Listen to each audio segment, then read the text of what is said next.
Bienvenidos a Iberómanos, el refugio radiofónico de aquellos que reconocen su adicción a pensar una y otra vez en las claves históricas, geopolíticas e ideológicas que determinan el destino de aquellas sociedades que hoy hablan español y portugués. No os confundáis, no nos mueven ni la glorificación ni la condena, ni la nostalgia imperial ni la victimización poscolonial. Los iberohumanos queremos invitaros a un laboratorio lo más irreverente posible, en el que un grupo de académicos y expertos de todas las nacionalidades y orientaciones desentrañarán para nuestros oyentes las incógnitas que atraviesan el pasado y el presente del mundo ibérico global.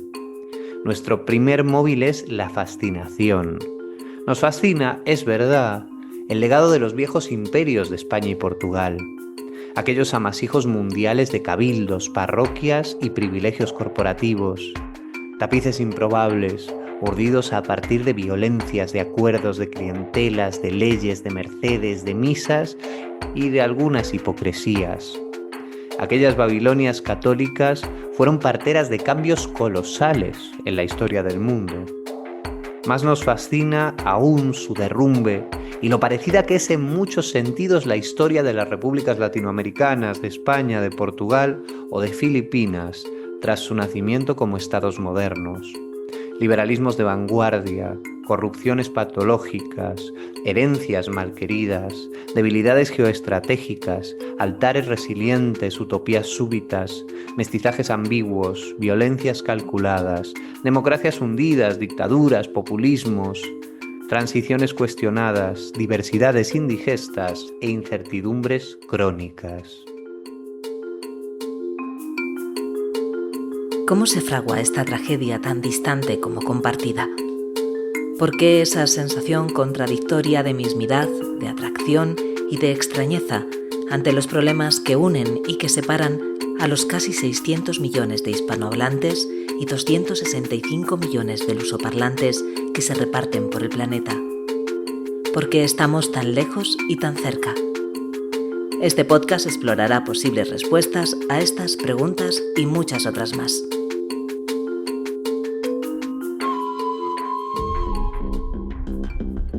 Iberómanos, un podcast sobre historia, ideología y geopolítica en el mundo ibérico global.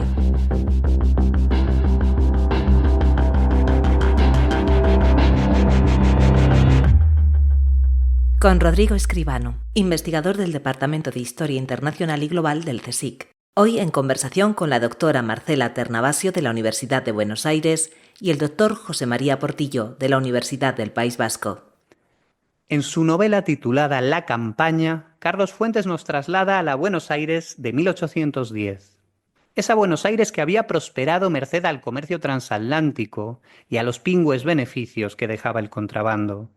Ese emporio que permanecía atento a la invasión napoleónica de la península ibérica, la cual hacía posible que la autoridad de los reyes de España se disipase para siempre. Esa ciudad, en definitiva, cuyos habitantes soslayaban un horizonte bifurcado. Algunos temían los desórdenes políticos sociales que podía conllevar el fin del Imperio español.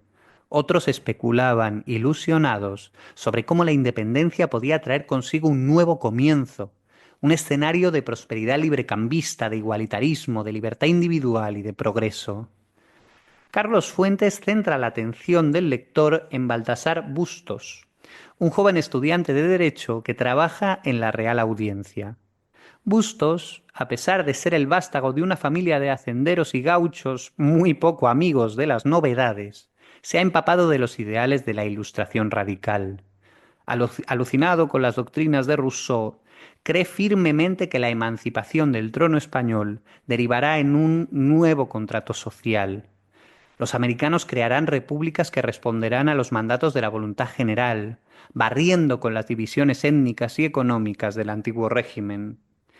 Embebido de su propia utopía e impulsado por un amor romántico que aquí no vamos a destripar, el joven Bustos se suma a los ejércitos patriotas. Durante 10 años recorre el teatro vasto y frenético de las guerras de independencia. Combate sable y fusil en mano a las tropas realistas en Bolivia, Chile, Perú, Venezuela y México, para al final volver a Buenos Aires. Su experiencia, lejos de reafirmarle en su utopismo, le arroja a un universo muy complejo. Descubre que algunos líderes independentistas no desean una revolución social, sino tan solo acrecentar el poder aristocrático, llamémoslo así, que ya detentaban en los virreinatos. Se percata de que muchas comunidades indígenas permanecen indiferentes al conflicto imperial, puesto que siguen acomodadas en cosmovisiones ancestrales y modos de vida colectivista o carecen de interés en las promesas del constitucionalismo. Se da cuenta de que sus ideales democráticos son sólo una tímida letanía, que se diluye en una cacofonía de proyectos independentistas que van del republicanismo al monarquismo, del federalismo al centralismo, del contractualismo al autoritarismo. Su odisea americana le demuestra que las emancipaciones no son necesariamente la empresa compartida de los amantes de la justicia, sino también un descarnado juego de poder que podría terminar dejando tras de sí un bucle interminable de violencia, de ambición y de desunión. Se percata de que la voluntad utópica no derrotará necesariamente a las fatídicas inercias de la fortuna y de la naturaleza humana. Fuentes, con su verbo quirúrgico, logra que su ficción condense los grandes debates historiográficos y filosóficos en torno a las independencias latinoamericanas, y todo ello partiendo de una premisa fundamental, de un principio historicista que se sugiere a lo largo de la novela. En la génesis de las cosas se halla la explicación última de su condición presente.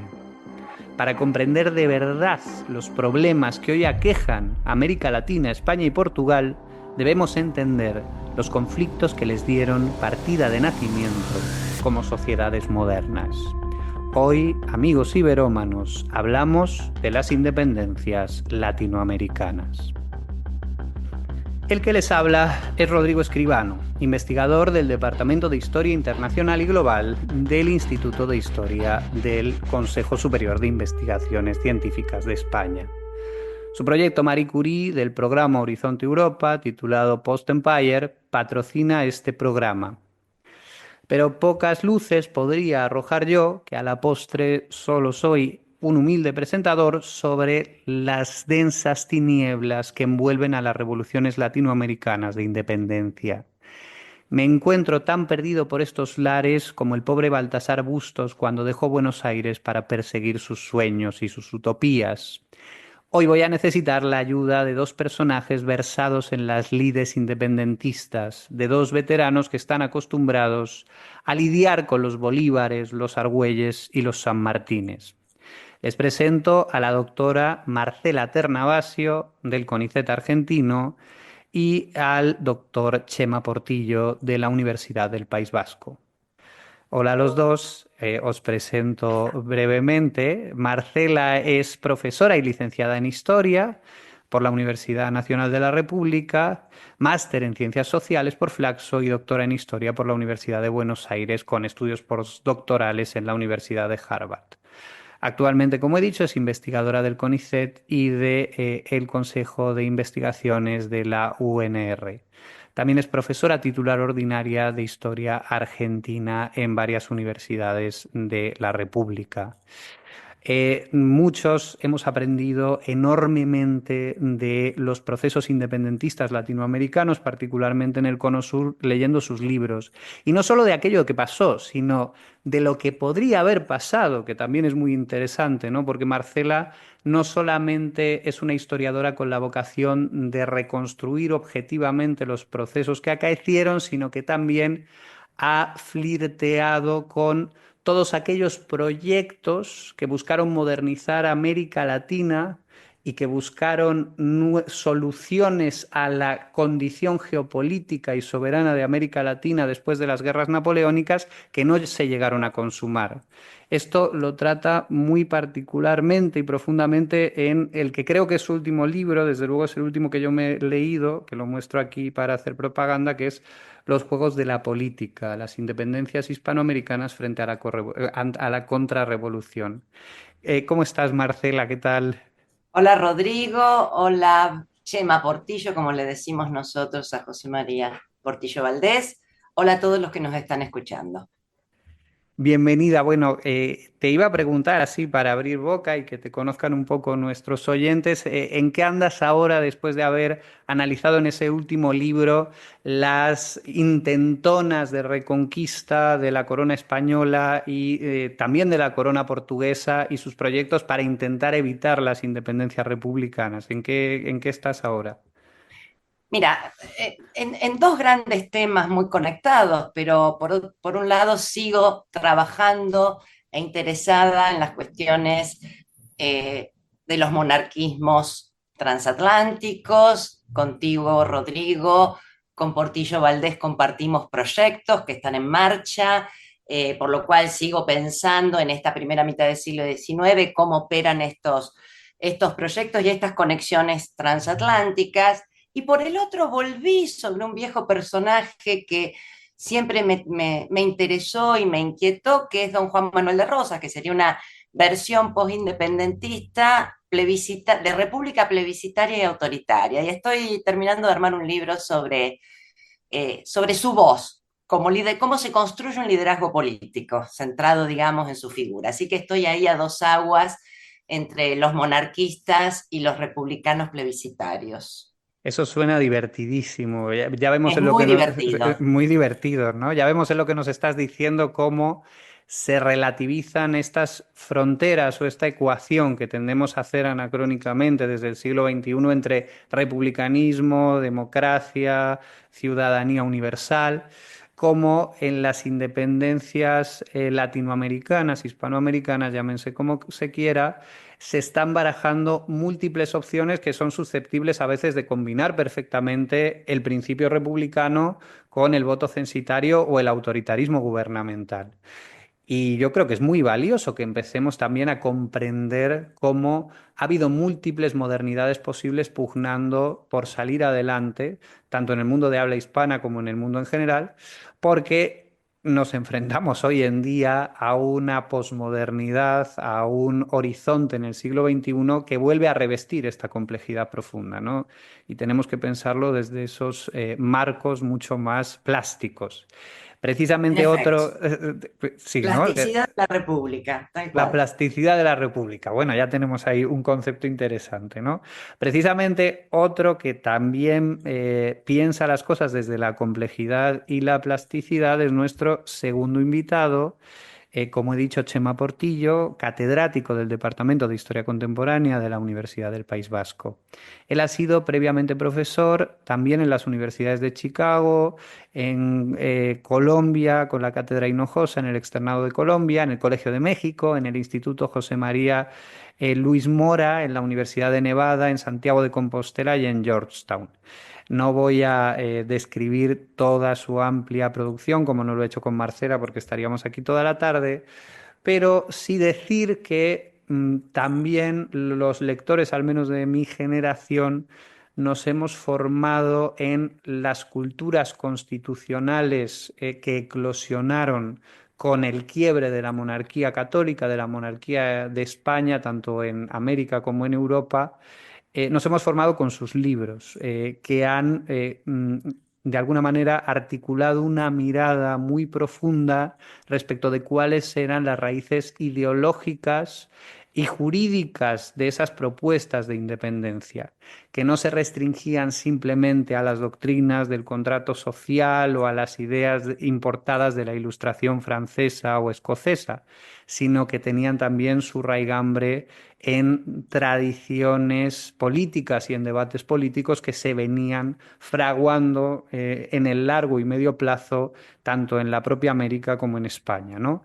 Su último libro magnífico ha estudiado de alguna manera los trasvases entre, aquí lo muestro para hacer propaganda, este es el último, ¿no, Chema? La última monografía que tienes, una historia atlántica de los orígenes de la nación y el Estado, tanto el de, como el de Marcela, veréis que yo los tengo profanadísimos, no os he respetado absolutamente nada en ese sentido, los subrayo y los maltrato como quiero, porque igual que el de Marcela, es sumamente interesante y nos demuestra los trasvases que existen entre los lenguajes del derecho civil, del derecho de gentes y del derecho constitucional sobre todo en torno al concepto de emancipación. ¿Hasta qué punto los dirigentes políticos de la monarquía y particularmente de España consideraban que las sociedades latinoamericanas estaban listas para emanciparse? ¿Y qué quería decir la idea de emancipación en el contexto de la crisis de la monarquía? ¿Podían los latinoamericanos legítimamente organizar sus propias asambleas soberanas, organizar sus propios estados, organizar sus propios gobiernos, o debían seguir siendo tutelados por el poder del monarca o de la península? Bueno, Chema, ¿en qué estás ahora? ¿Qué estás trabajando después de haber publicado este libro, que la verdad que es muy bueno? Pues muchas gracias y encantado de estar en este espacio con tantos amigos, algunos de más tiempo como Marcela y otros muy recientes como tú mismo, como Miquel o Juan y Felipe, que los acabo de conocer y feliz de estar con vosotros compartiendo esto. Pues estoy en algo que ya avanzó Marcela, un proyecto de investigación del programa de generación del conocimiento del Ministerio Español de Universidades, Ciencia y Tecnología. Nos ha permitido iniciar en el Instituto Valentín de Foronda de la Universidad del País Vasco una línea nueva, completamente nueva de investigación, porque nunca se había hecho esto en el Instituto Valentín de Foronda, que a falta de mejor nombre, oyéndote quizá pueda ser mejor nombre el vuestro, Post Empire, pero nosotros, como no teníamos mejor nombre, le pusimos desimperialización y procesos de construcción nacional en el Atlántico hispano. La idea, por decirla muy rápidamente, del proyecto es la siguiente. La historiografía, tanto europea como americana, en las últimas 3 décadas, ha investigado, yo creo que exhaustivamente, los procesos de independencia en América Latina. Y yo diría, si me preguntaran, bueno, ¿y qué crees que ha aportado todo este enorme aluvión de historiografía con respecto a cómo antes se analizaban los procesos de independencia en América Latina? Yo sin duda diría que realmente la gran aportación ha sido pasar a ver los procesos de independencia como una historia atlántica, es decir, como un momento histórico que es absolutamente imposible de describir cabalmente y de explicar si uno simplemente analiza un marco concreto, digamos, México, por ejemplo, ¿no? Y sin embargo, yo creo que hoy en día no hay acercamiento a los procesos de independencia que se precie que no parta del supuesto de que ahí hay una historia atlántica interconectada y de procesos que tienen que ver con múltiples espacios al mismo tiempo, ¿no? Yo creo que eso es lo más importante. Ahora bien, también es cierto que la historiografía considera que esto llega hasta 1824, por decirlo así, hasta Ayacucho, ¿no?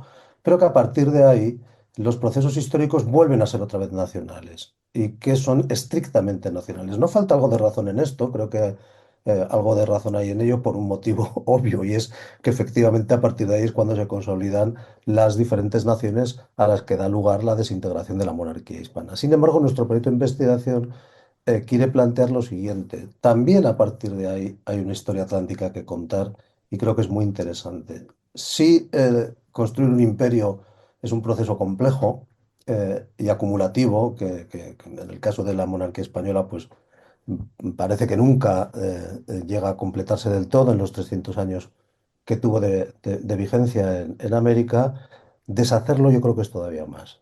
Es decir, desimperializarse es un proceso complejísimo que tiene que ver no solamente con declarar la independencia, digamos que eso es un aperitivo de un proceso enormemente complejo, parte del cual, pues por ejemplo, has investigado tú mismo, Rodrigo, que tiene que ver con los reconocimientos, por ejemplo. Tiene que ver, no solo con los reconocimientos, digamos, desde un punto de vista formal, mediante un tratado de paz y amistad, sino con el reconocimiento cultural también, en la cultura política europea y americana, de que hay otros espacios nuevos y que hay que jugar con ellos, ¿no?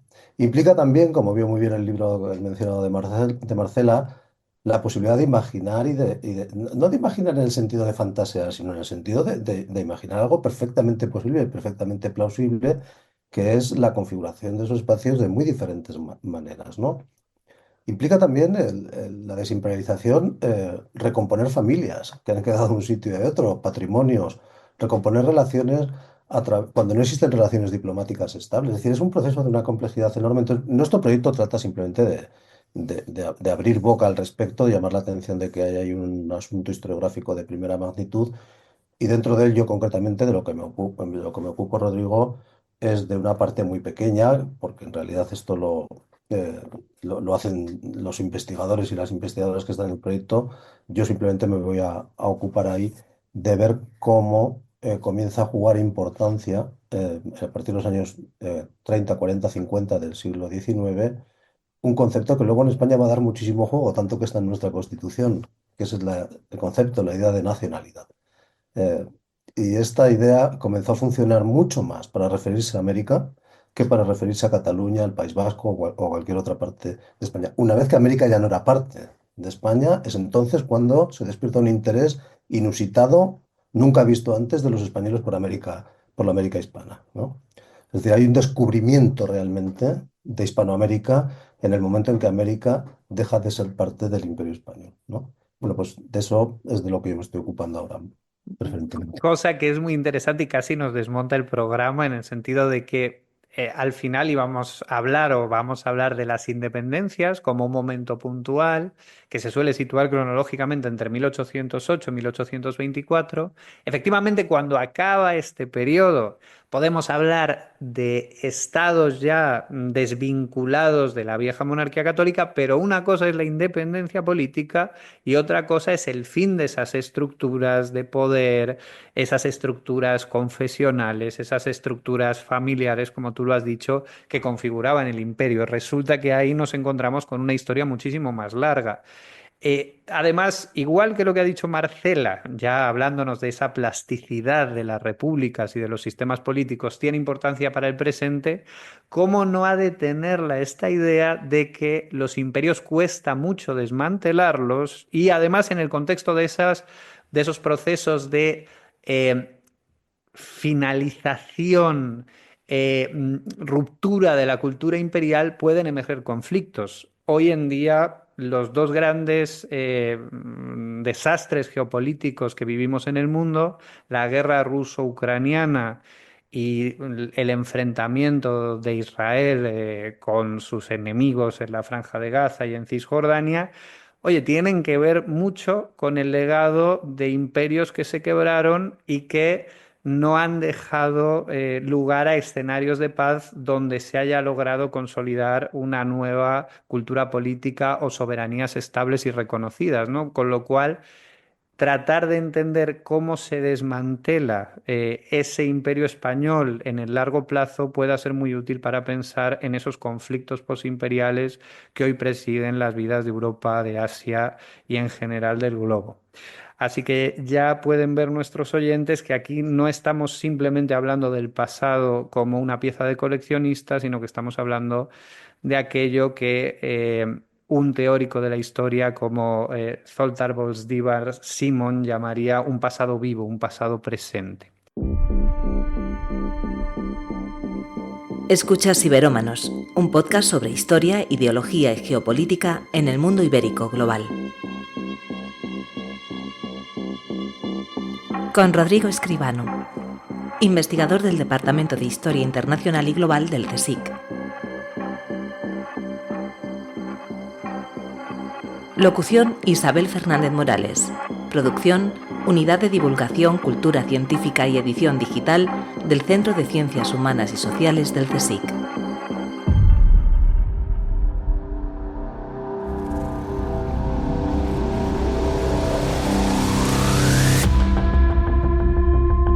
¿Por qué colapsaron los imperios de España y Portugal en América? Hoy en conversación con la doctora Marcela Ternavasio de la Universidad de Buenos Aires y el doctor José María Portillo de la Universidad del País Vasco.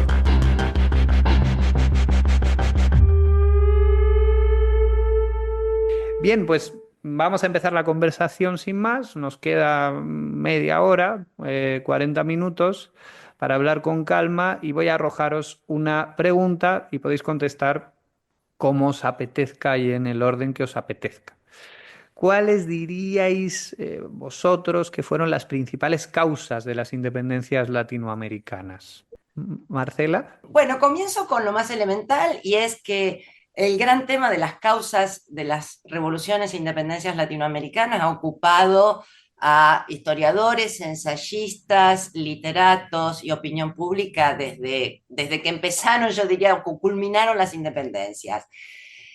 Marcaría como primer mojón que el debate sobre las causas de las independencias se modeló a partir de la matriz de los mitos fundacionales de nuestras emergentes naciones en el siglo XIX, y donde se colocaba, por lo tanto, a la idea de nación en el punto de partida como un motor, ¿no? Una suerte de nacionalismo inmemorial que estaría motorizando ese espíritu independentista. Por lo tanto, la nación y la independencia, o las naciones y las independencias, aparecen en esos mitos fundacionales como puntos de partida y no como puntos de llegada, que, como sabemos, es lo que efectivamente ocurre a la luz de las distintas revisiones historiográficas que fueron deconstruyendo, ¿no? Los mitos fundacionales, los modelos nacionalistas y un largo etcétera. Ahora bien, mientras esto empieza a ocurrir, digamos, en la segunda mitad del siglo XX, mientras los historiadores comienzan a cuestionar esos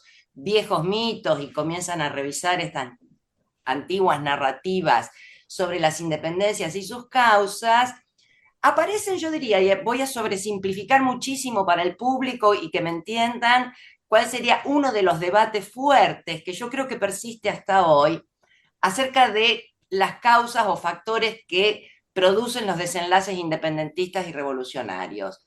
Y es, por un lado, en el caso de las monarquías ibéricas, las crisis de las respectivas monarquías a partir de 1807-1808, con la ocupación napoleónica de la península ibérica, el traslado de la corte de Braganza a su colonia en Brasil y el traslado, ¿no?, de la familia real borbónica a la ciudad de Bayona, donde se producen las famosas abdicaciones o renuncias a la corona. Eso por un lado. Entonces, el gran colapso provendría de esta, digamos, suerte de desenlace inesperado en gran parte, pensado en ese corto mediano plazo.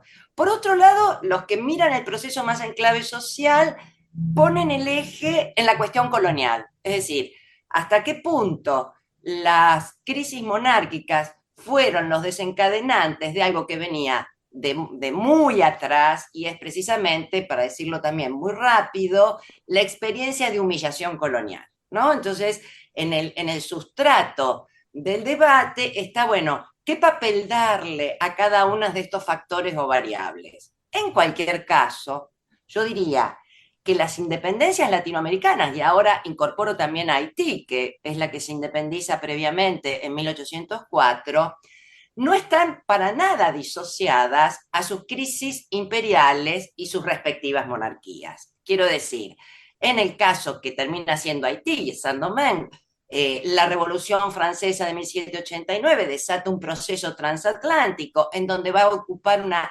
gran centralidad la cuestión de la esclavitud, en el caso haitiano, y que será la deriva de esa revolución en un imperio de nuevo tipo, que es el imperio napoleónico, y la política napoleónica de volver atrás con las conquistas, ¿no?, que durante la Revolución Francesa se producen respecto de Haití, que es la abolición de la esclavitud, volver atrás sobre eso produce finalmente el punto de llegada, que es la independencia.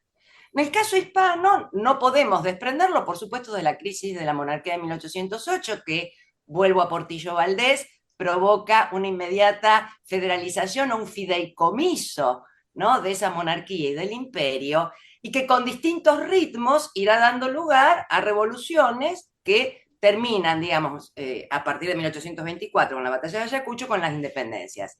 El caso de Brasil, con otro timing, también está absolutamente asociado a la crisis de su monarquía, que logra durante unos años estabilizar que esa corona domine desde lo que era su colonia y luego convertido en Reino de Brasil en 1815, pero cuyas cortes en Lisboa, digamos, a partir de las dos crisis liberales, tanto en España como en Portugal, va a reunir a sus cortes y siguiendo la ruta de lo que fue, digamos, la constituyente gaditana, y ahí le voy a dejar la palabra a Portillo, seguramente tiene mucho más para decir que yo, intenta, digamos, igual que en Cádiz, crear naciones bioceánicas para incorporar una nueva noción de imperio, y esto fracasa también y termina con ese punto de llegada que es la independencia de Brasil en 1822.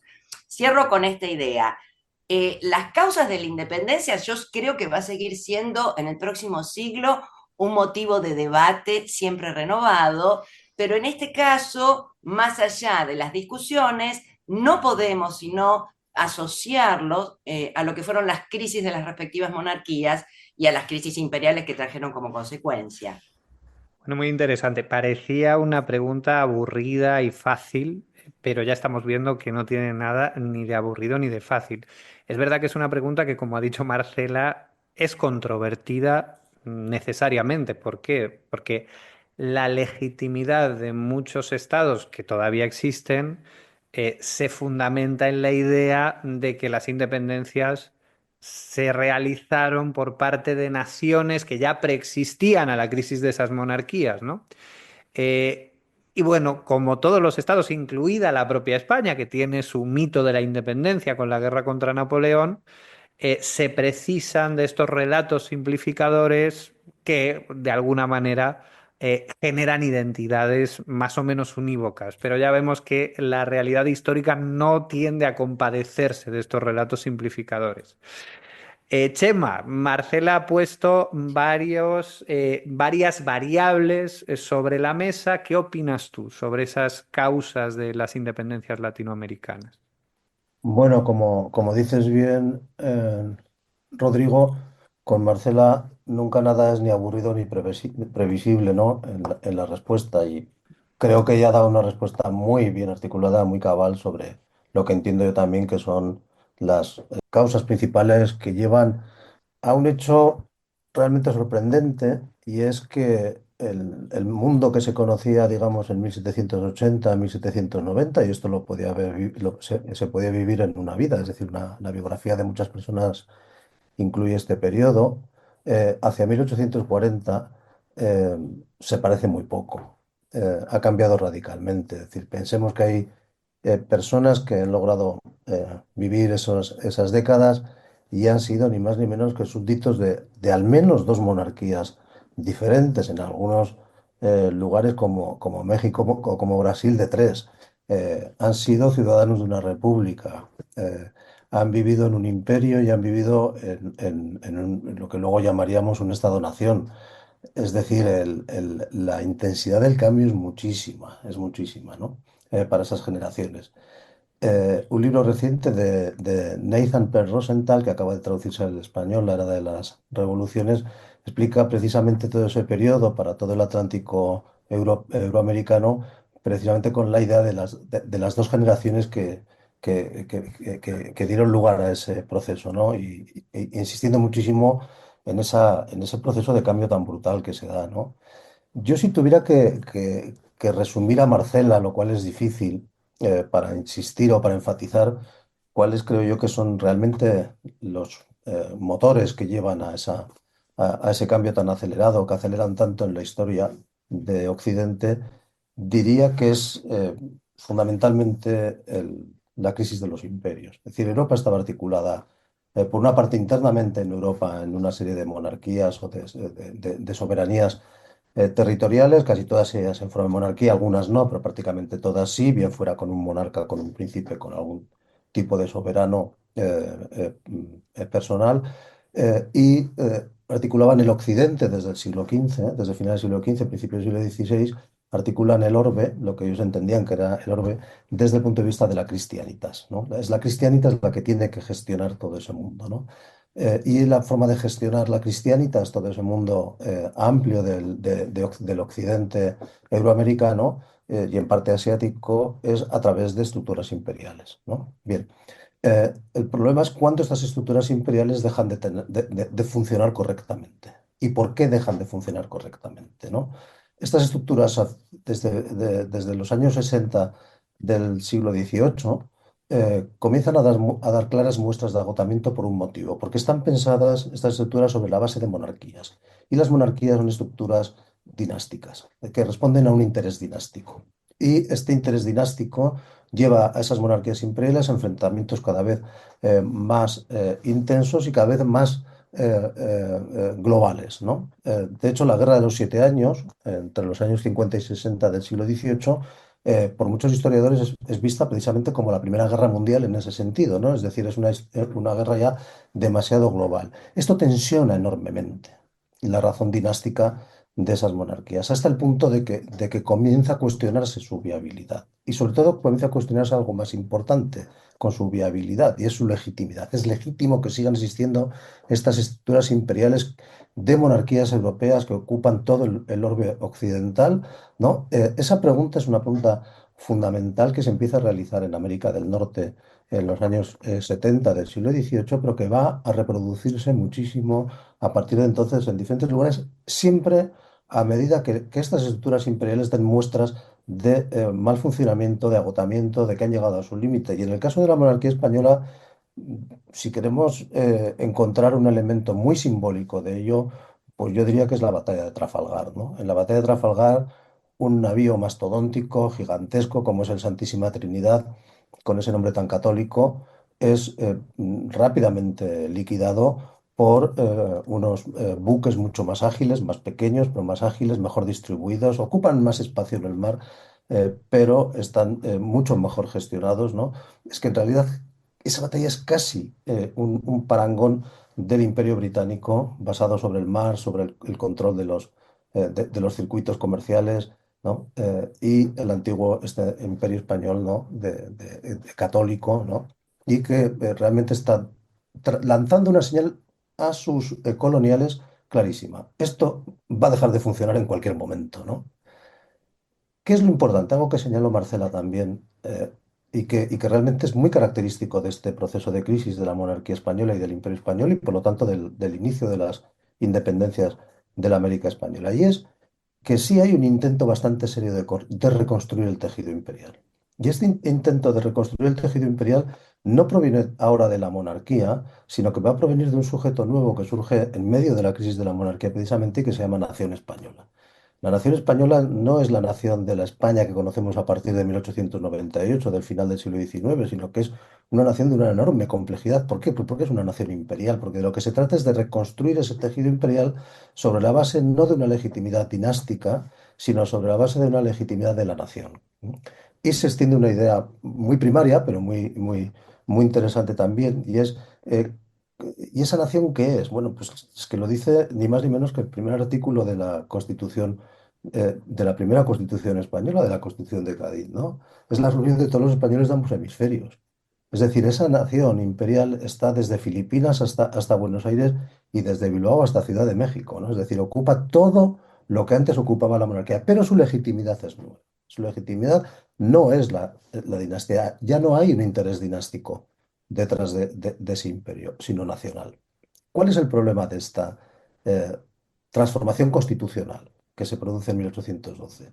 Que tiene trampas, y que tiene trampas muy obvias para una parte de esos nacionales, de esos nuevos nacionales. Y la trampa es la siguiente. Ustedes, señores americanos, van a estar siempre infrarrepresentados dentro de la representación de este nuevo sujeto político fundamental al que llamamos nación española. Ustedes siempre tendrán menos representación. Nunca permitiremos que el corazón de esta nación imperial se traslade de Madrid a Ciudad de México. Y nunca permitiremos que los coloniales acaben gobernando a los metropolitanos. Nunca permitiremos que ocurra lo que ocurrió en Portugal, ¿no? En cierto modo, ¿no? Entonces, eso yo creo que provocó tal grado de frustración en América. Está en las bibliotecas y las hemerotecas europeas y americanas llenas de textos de americanos realmente frustrados al comprobar que esta operación de reciclaje constitucional del imperio volvía a ser para ellos una forma de demostración de la superioritas metropolitana sobre el espacio colonial. Yo creo que es lo que eso fundamentalmente hizo inviable la solución constitucional del imperio. Y una vez que el imperio no tenía solución constitucional, no tenía solución de ningún tipo, y yo creo que ahí es donde realmente inicia un proceso claro por parte de las élites americanas de, bueno, pues busquemos nuestro propio espacio político, dado que compartirlo con España a través de una nación española parece imposible y además es muy frustrante, ¿no? Bien, has hablado ahora de las élites. No sé si quería decir algo Marcela antes de pasar a la siguiente pregunta. Bueno, Chema acaba de mencionar a las élites, ha dicho. Las élites políticas americanas no podían aceptar este encaje desigual en esa nueva monarquía imperial parlamentaria que estaban planificando o que se propone desde las Cortes de Cádiz. Ahora mi pregunta es, ¿son entonces las élites americanas las protagonistas esenciales de los proyectos emancipadores? Es decir, ¿vosotros diríais que las independencias fueron proyectos democráticos que buscaron distribuir el poder entre amplios sectores de la sociedad civil en Perú, en Argentina, en Montevideo, en Chile? ¿O más bien respondieron a la voluntad de poder de algunas élites reducidas? Marcela, no sé si quieres comenzar. Bueno, voy a tratar de ir tomando por algunos aspectos de una pregunta claramente compleja. Eh, Sin duda que, como suele ocurrir en las revoluciones, toda revolución va creando sus propias dirigencias sobre la marcha. Es decir, hay una dirigencia inicialmente que puede tener capacidad de movilizar detrás de determinadas causas, pero lo que es interesante en el caso latinoamericano es la aparición ex nihilo de quienes hacen de la revolución su propia carrera política. Y allí tenemos desde abogados, militares, por supuesto, y un largo etcétera. O sea, hay un recambio, ¿no?, dentro de las élites y cómo se van configurando estas élites. Pero como ocurre en todo proceso revolucionario, esas élites ahora están compelidas a construir agendas muy marcadas precisamente por los distintos segmentos sociales de los cuales necesita apoyo. Y en unas sociedades como las iberoamericanas, multiétnicas, con distintos segmentos entre los de abajo y los de arriba, como dirían, ¿no?, muchos de nuestros colegas, vamos a ver en cada región cómo se van configurando tanto esas agendas como esos apoyos y agendas que podían ir a favor de las revoluciones y las independencias, como a favor, ¿no?, de la restitución de la metrópoli y de alguna forma de monarquía que dependa, ¿no?, de nuestra madre patria. El contenido plebeyo de muchos de estos monarquismos pro metropolitanos han sido muy estudiados. Por lo tanto, no se puede hacer una distinción tajante entre estos nuevos sectores criollos que van a estar divididos en muy diversos bandos, que por supuesto van más allá del bando entre fidelistas a la corona e independentistas. Pero hay un punto ahí también que me interesa señalar, retomando tu pregunta, Rodrigo, y retomando lo que decía Chema sobre las dirigencias y los distintos segmentos sociales que se movilizan. Es muy impresionante en Latinoamérica cómo la federalización de hecho de esa monarquía convierte a las distintas formas de reivindicación de lo federal, esto es, de autogobierno de los pueblos, en una causa con una potencia popular impresionante. Por lo tanto, si el proyecto de la Constitución de Cádiz, que crea una nación bioceánica, que incorpora por primera vez, pero de manera desigual, ¿no?, a las ex colonias convertidas ahora en supuestamente parte esencial de la monarquía, eso se reproduce al interior de los sectores insurgentes que no participan de del emprendimiento gaditano, en primer lugar, para considerar que ese proyecto de nación, que la palabra nación como sujeto jurídico de imputación de la soberanía es un concepto despótico. Es decir, la idea de nación quiere imponernos a nosotros un despotismo sobre nuestros derechos al autogobierno.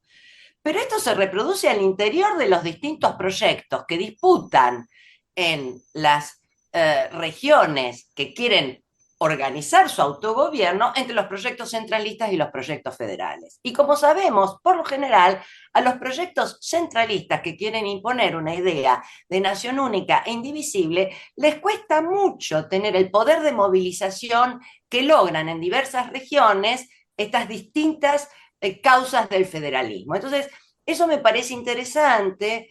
Y la otra cuestión también que me parece interesante sobre el papel de las élites y yo diría de las ideas y de los proyectos en pugna en las independencias latinoamericanas, y volviendo al personaje de Carlos Fuentes, ¿no?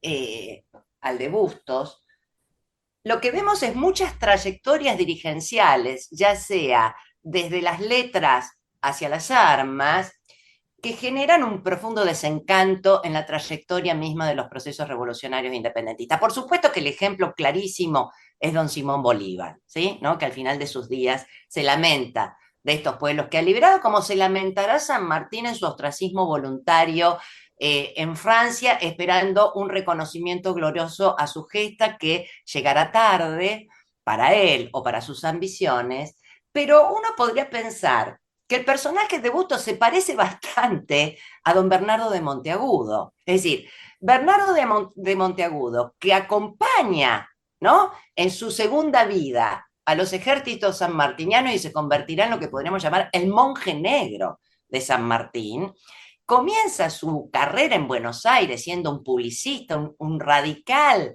revolucionario y jacobino, con ideas rusonianas y con una idea de democracia antigua que al mismo tiempo se combinaba con el republicanismo clásico en términos de la virtud, pero también, ¿por qué no?, de un dictador que requiera poner orden a este proceso revolucionario en marcha. Bueno, su trayectoria a medida que va recorriendo, ¿no?, esa cartografía guerrera y pasa a Chile y de Chile a Lima, bueno, su trayectoria es una trayectoria con una deriva autoritaria fenomenal. Digo, del rusoniano que teníamos pasamos a un personaje que por tal motivo será odiado en Lima, terminará asesinado, pero digamos, se lo hace en gran parte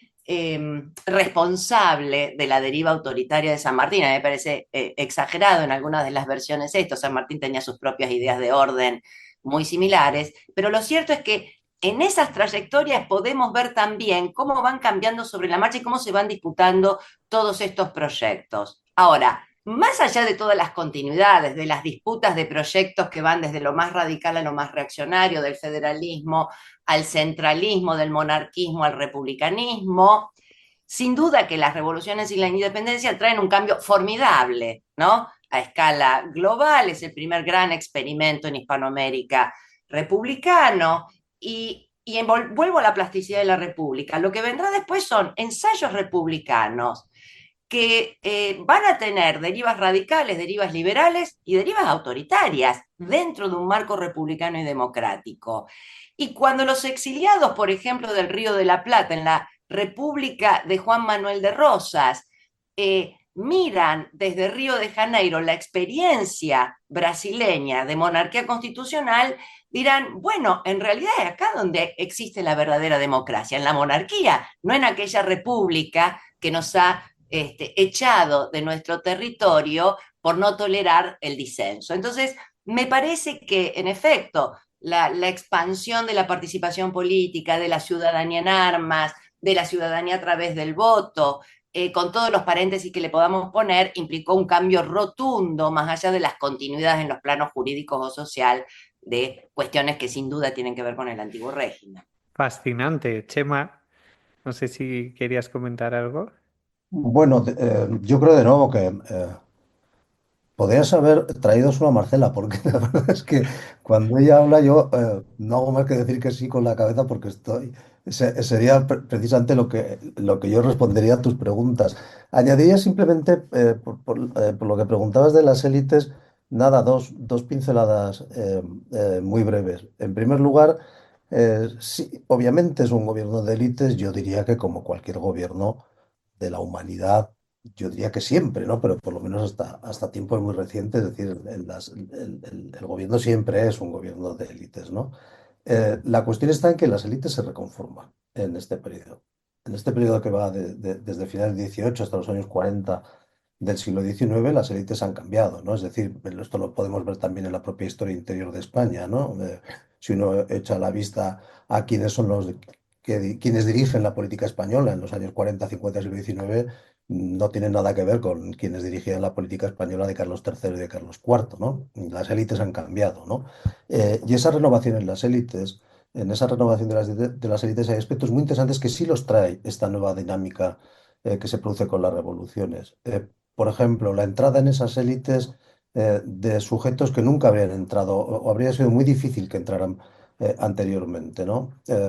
Un caso muy claro, Espartero, ¿no? En España, ¿no? Es de un origen Rosas, ¿no? Son personas que no se les esperaba en la fiesta de las élites previamente. Y aquí hay un elemento importante para entender esto y es, uno, que los procesos de independencia dentro de este contexto de revoluciones que se producen en todo el Atlántico, no solamente en el hispano, sino en todo el Atlántico, provocan algo que yo creo que es interesante analizarlo historiográficamente, es la militarización de la sociedad. Son sociedades que se han militarizado. Se han militarizado de una manera muy clara.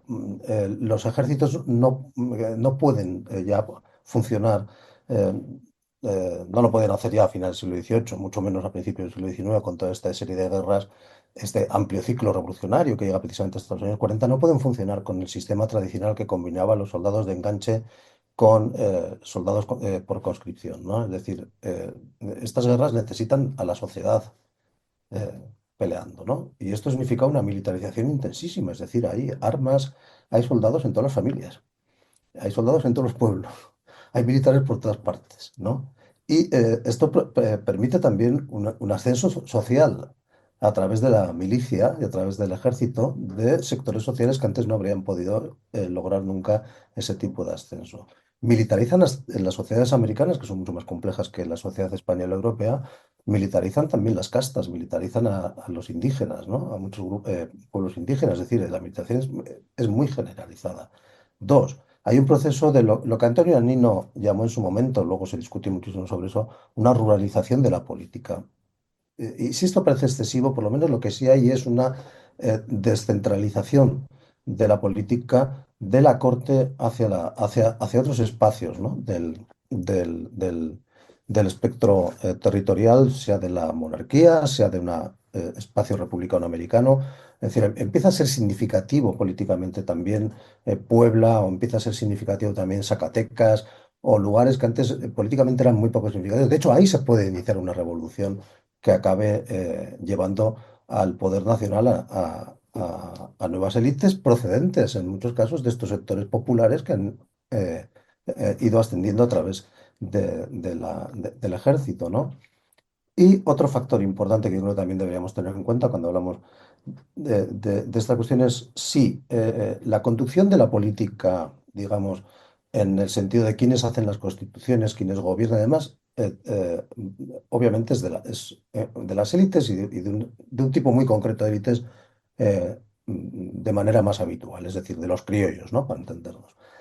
Pero esto no quiere decir, ni mucho menos, que ahí se agote este proceso. Este proceso, al contrario, es un proceso en el que si no dirigen, desde luego sí participan y sí logran utilizar de manera estratégica de manera muy perspicaz grupos que ven ampliarse simplemente sus posibilidades de actuación, ¿no? Por ejemplo, un caso que está estudiado, el de las comunidades afroamericanas del norte de Colombia que estudió Marcela Echeverry, ¿no? Eh, y que tienen actuaciones políticas que en principio podrían parecer sorprendentes, porque esta gente son realistas.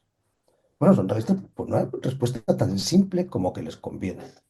Y les conviene de acuerdo no con los parámetros de una idea de la nación colombiana, de la nación neogranadina, de una proyección constitucional de esa idea, sino que les conviene desde un punto de vista mucho más práctico para ellos de si vamos a poder ir dejando esto de la esclavitud a un lado, ¿no?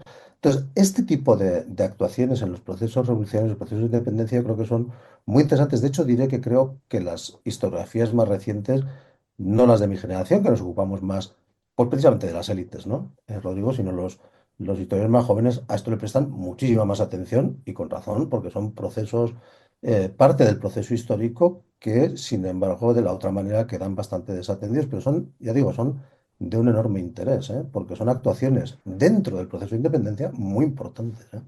Ahí tendremos otro programa sobre América Latina y el propio mundo de habla hispana en general como una vanguardia de la democracia en el mundo hasta cierto punto, ¿no?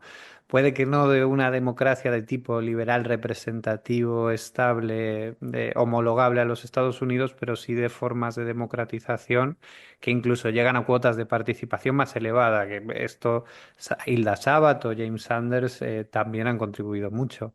Pero bueno, voy a poner en marcha la máquina de caricaturizar y de simplificar y a resumir lo que habéis dicho, que es absolutamente fascinante. Es decir, esta es la historia de dos monarquías imperiales que hasta mediados del siglo XVIII dominaban las Américas y también muchos espacios asiáticos a partir de esos sistemas corporativos, jerárquicos, basados en el principio dinástico, propios de la cultura política del antiguo régimen.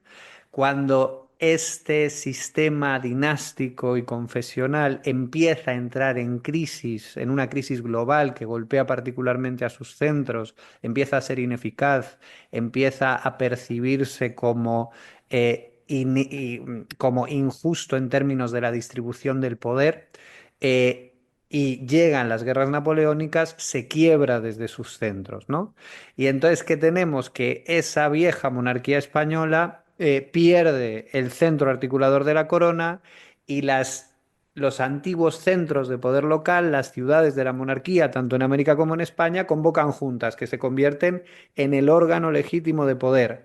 Los liberales de la península, los liberales españoles, intentan reciclar el imperio, darle un nuevo principio de legitimidad, convocando estas Cortes de Cádiz, pero lo hacen con una trampa, tratando de mantener de alguna manera la preeminencia del poder peninsular de la metrópoli frente a los americanos y les conceden menos representación. En ese contexto, esas juntas americanas y esas élites americanas toman la decisión o apuestan por la vía de crear sus propios cuerpos políticos soberanos y regir sus propios destinos, pero tienen que hacerlo en un contexto de enfrentamiento en que el viejo sistema imperial todavía no ha desaparecido y tiene muchos partidarios, tienen que buscar, por tanto, apoyos sociales y esto genera procesos de democratización y de militarización también, debido a las guerras que desencadena, que van a dar lugar a este laboratorio, ¿no? Lleno de ensayos, de nuevos experimentos políticos que va a ser la América Latina del siglo XIX. Bueno, desde luego muy distinto a esos relatos que estamos acostumbrados a consumir tanto en España como en las repúblicas latinoamericanas, según los cuales existían o preexistían naciones que simplemente se dieron a sí mismas una constitución para sancionar unas identidades que ya estaban consolidadas, ¿no? Las naciones no son eternas, en este caso vemos cómo los estados latinoamericanos y la propia España fueron el fruto de un proceso muy complejo y que implicó diversos proyectos que se realizaron solo parcialmente. Yo creo que nos hemos quedado sin tiempo, tristemente, pero os voy a hacer una pregunta rapidísima, rapidísima, para que la contestéis muy rápido, porque lo que vuestros análisis yo creo que han suscitado, al menos en mí, yo creo que lo harán en los oyentes, es esta idea de que la historia no está escrita, de que no estamos entregados a la fatalidad, de que lo que pasó no tenía por qué pasar, de que precisamente la ruptura de las monarquías imperiales ibéricas supuso la apertura de posibilidades para muchos actores que antes no habían tenido acceso a la representación, que antes no habían tenido una voz política y en un momento dado lo tuvieron. Pero bueno, mi pregunta es, ¿podrían las independencias no haber sucedido o haber sucedido de otro modo? Decidme así un poco sintéticamente, aunque ya habéis adelantado mucho en vuestras respuestas previas.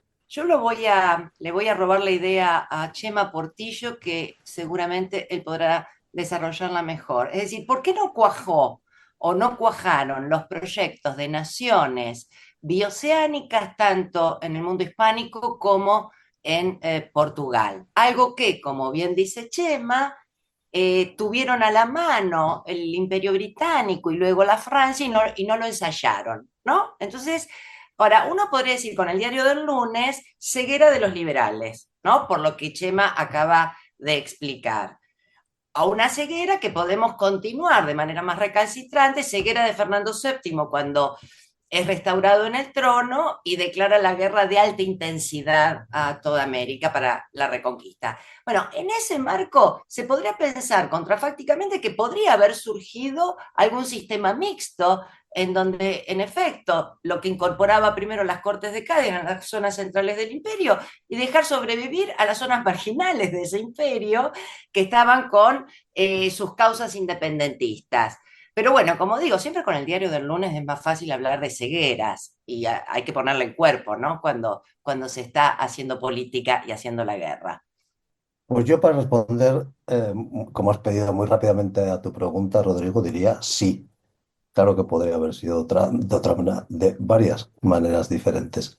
Y no es historia contrafactual, es que fue de varias maneras diferentes. De hecho, lo fue, ¿no? Lo fue para España, pero otros casos coetáneos, como el del Reino Unido, como el de Francia, nos demuestran que, o el de Holanda, nos demuestran que las historias imperiales, por supuesto, que podían haberse sucedido de otras muchísimas maneras diferentes. De hecho, como dice Marcela, España lo tuvo más o menos fácil para forzar una solución de ese tipo, que a las élites americanas no les habría parecido nada mal, lo tuvo más o menos fácil hasta 1823. A partir de ahí se complica mucho ya, porque con el reconocimiento de las independencias por parte de Estados Unidos, luego del Reino Unido, Francia y demás, esto se complica enormemente. Pero hasta entonces España tenía bastante fácil el haber reconstruido el tejido imperial, ¿no? Y de hecho podía haberlo hecho y podía haber sido de muy distintas maneras.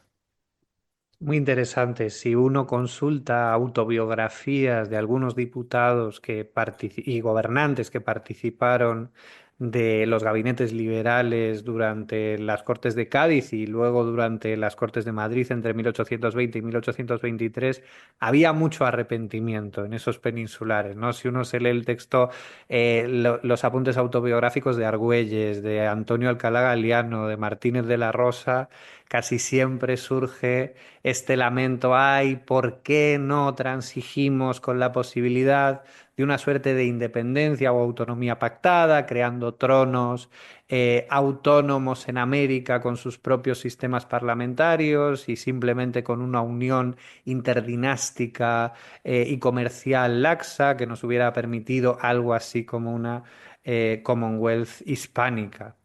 Y esto nos demuestra que no eran simplemente ensoñaciones de estos actores ni delirios retrospectivos, sino que era una conciencia dolorosa de una posibilidad cierta que tuvieron.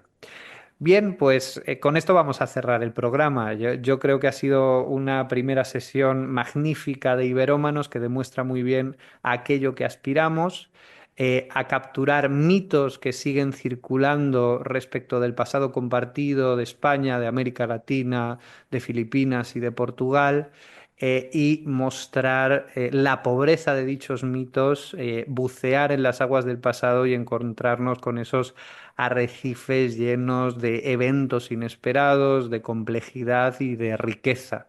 Yo creo que la fascinación frente a este proceso nada unilateral, tan multifactorial que fueron las independencias, nos permite pensar con mucha mayor profundidad el presente e imaginar también los futuros de este mundo del siglo XXI que vuelve a caracterizarse por una crisis sistémica, por un desequilibrio muy fuerte en la capacidad de los sistemas que hemos considerado legítimos hasta el momento para cumplir las demandas de los ciudadanos del mundo. Bien, pues está bien que nos asomemos a otros mundos que vivieron crisis similares y tratar de entender las virtudes y los errores que los hombres y las mujeres de aquellos tiempos desplegaron a la hora de enfrentarse a dichas crisis, ¿no? Así que bueno, sin más preámbulos, os despido. Millones de gracias por estar aquí y seguro que nos veremos en próximos programas. Un gusto. Gracias a ti y a todo el equipo. Gracias. Iberómanos, un podcast sobre historia, ideología y geopolítica en el mundo ibérico global.